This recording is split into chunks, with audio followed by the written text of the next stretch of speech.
घर बनाने से पहले इस वीडियो को जरूर देख लेना कि प्लिंथ लेवल तक खर्चा कितना आता है घर बनाने का। वो इसमें आपको पता चल जाएगा कि 2026 में ठेकेदार आपसे प्लिंथ लेवल तक कितना खर्चा लेगा। और साथ ही साथ आपको पता चलने वाला है कि सबसे ज़्यादा गलतियां जो होती हैं वो प्लिंथ लेवल तक ही होती हैं, क्योंकि अगर प्लिंथ लेवल तक घर अच्छा बन गया, उससे नीचे वो फुटिंग होती है या उसमें प्लिंथ बनाते हुए गलतियां, तो पूरे घर में क्रैक भी रहता है, सिलन भी रहती है और साथ ही साथ दिमाग में रहता है कि डीपीसी दें या प्लिंथ बीम बनाए। दोनों देनी चाहिए, दोनों में डिफरेंस क्या है आज ये वीडियो देख लो। एक तो घर आपका स्ट्रांग बनेगा, दूसरा आपको खर्चे का आइडिया लग जाएगा कि प्लिंथ लेवल तक कितना खर्चा आएगा, सारी डिटेल मिलेगी और घर स्ट्रांग बनेगा। तो शुरू से एंड तक देख लो। वीडियो थोड़ी लंबी बना दी है मैंने क्योंकि सारी डिटेल मेरे को डालनी थी, तो प्लीज कंप्लीट देखो और उससे पहले प्लीज चैनल को सब्सक्राइब कर लो और बेल आइकन दबा लो। निकालना सिखा देता हूं। आपका कितना भी स्क्वायर फीट का घर है, 1000 है, 2000, 1500, कितने भी स्क्वायर फीट का आप इजीली निकाल लोगे। फिर मैं गलतियां गिनाता हूं क्या क्या ध्यान देना है। 1000 स्क्वायर फीट का घर है, हमने एग्जांपल ले ली।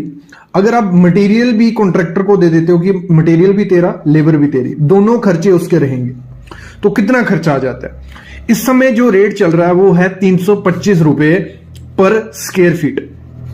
आपके एरिया में 300 भी हो सकता है, 340 भी हो सकता है, मतलब 325 एवरेज रेट है। इससे 10-20 रुपए आगे पीछे होगा और ज्यादा नहीं होगा। तो 1000 स्क्वायर फीट का घर है, 3,25,000 रुपया प्लिंथ लेवल तक, जिसमें आपकी एक्सकवेशन भी होगी, आपकी फाउंडेशन भी होगी, जिसमें फाउंडेशन का स्टील, शटरिंग, लेबर, फिर प्लिंथ बीम के नीचे जो ब्रिक वर्क की जाती है वो भी आ गई, प्लिंथ बीम आ गया, फिलिंग आ गई और ग्रेट स्लैब मतलब कंक्रीट आ गया। तो ये जो सब काम होने वाला है ये 3,25,000 रुपया खर्चा आपका आ जाएगा। कितना? 3 लाख।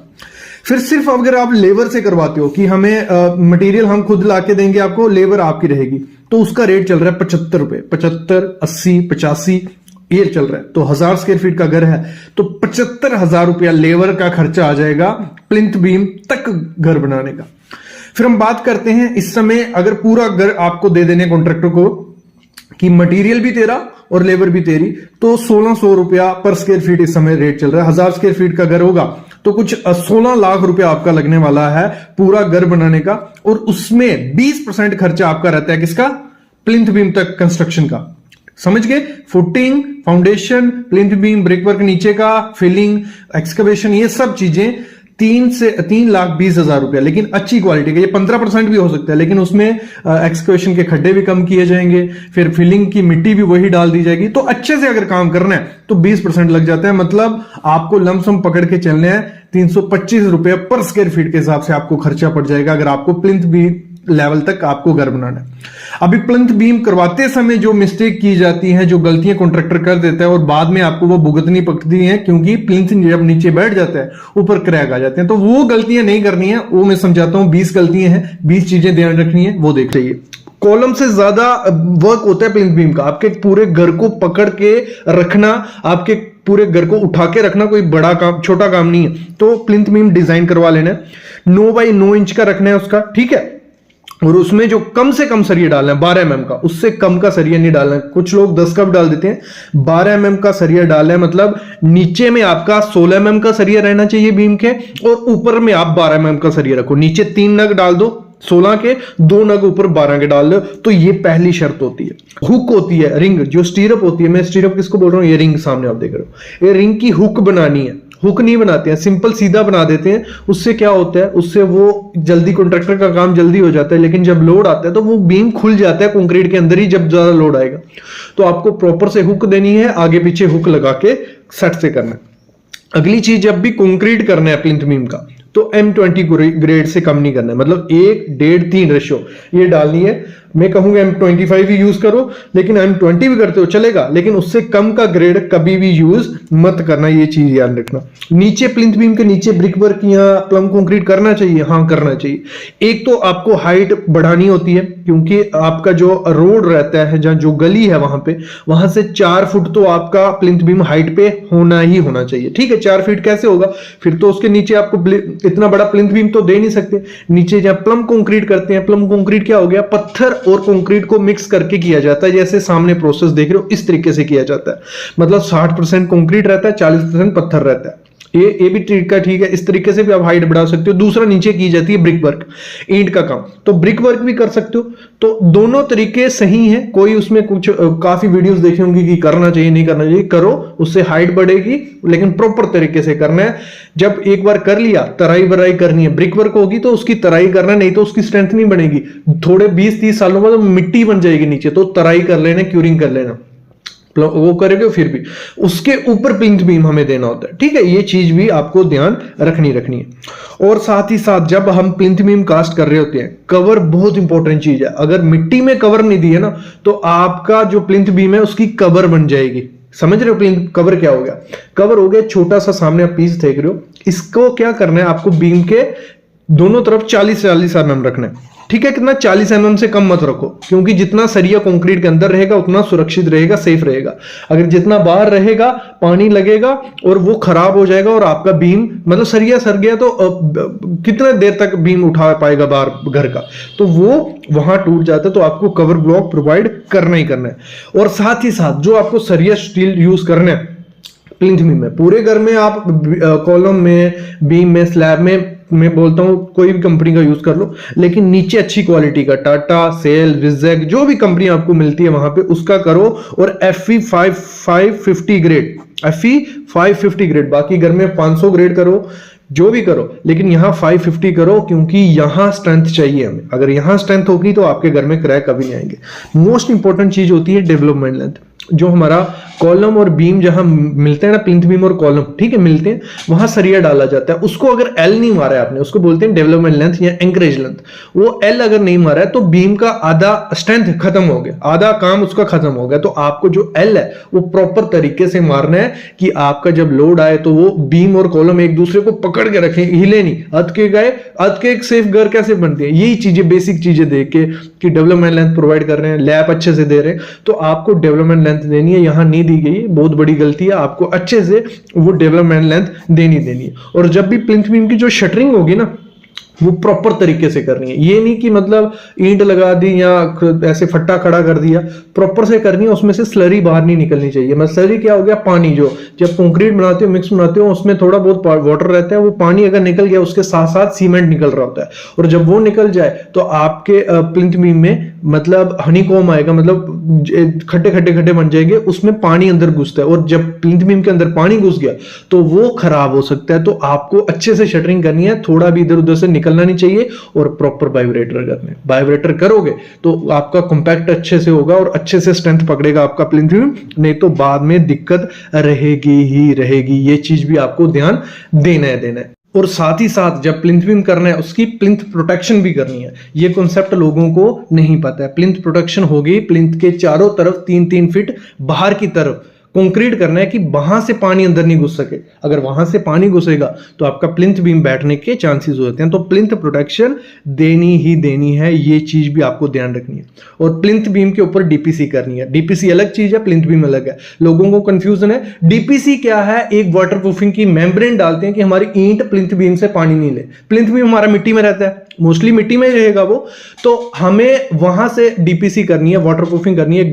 मतलब 1.5 इंच का कंक्रीट की लेयर डाली जाती है पूरे प्लिंथ बीम पे, उसके ऊपर वाटरप्रूफिंग केमिकल लगाया जाता है, उसके ऊपर ब्रिक वर्क किया जाता है कि आपका नीचे से पानी का क्या जरिया होता है, मतलब कंक्रीट भी सोखता है पानी और ब्रिक वर्क भी।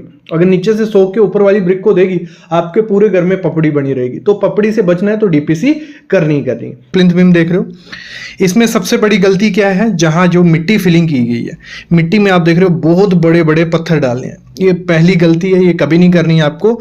जो मिट्टी इसके अंदर फिल करनी है वो आपको डालनी है मूरम सॉइल। मूरम क्या होगी?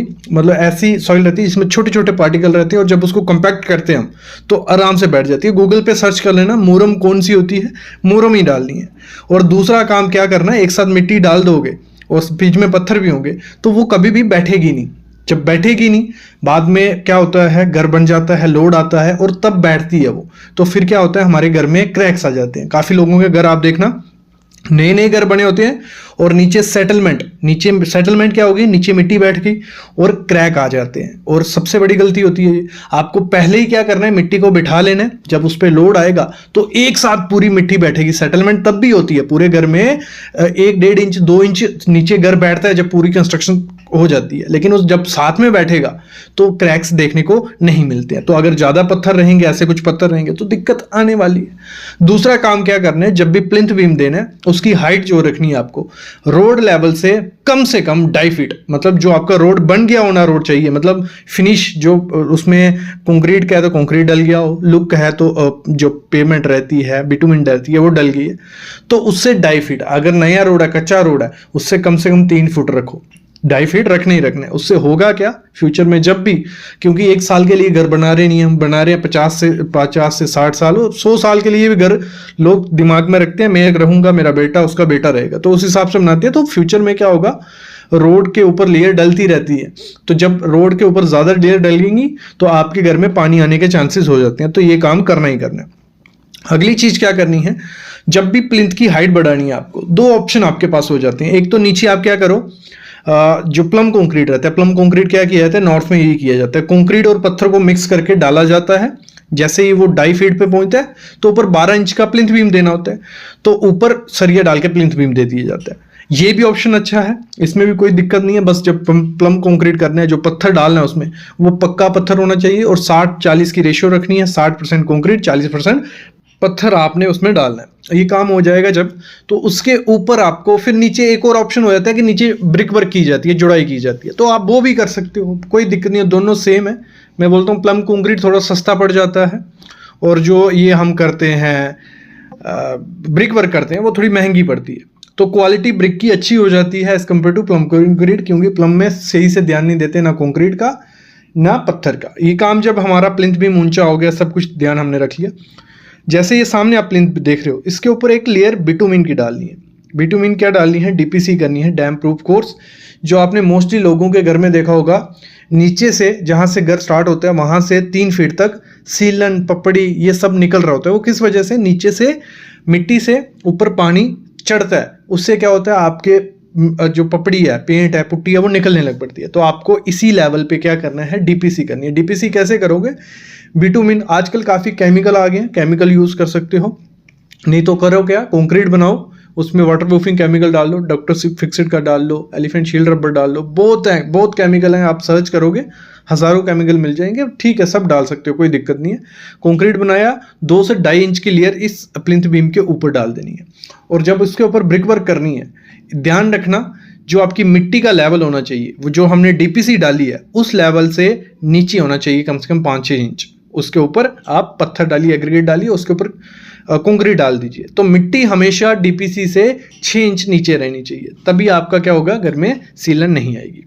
अगला काम क्या होता है, जब हम प्लिंथ बीम करते हैं, लोगों को ध्यान में होता है कि प्लिंथ बीम बना देते हैं, उसके बाद क्या करेंगे, 6 महीने उसको छोड़ना सही है कि वो उसकी मिट्टी बैठ जाए।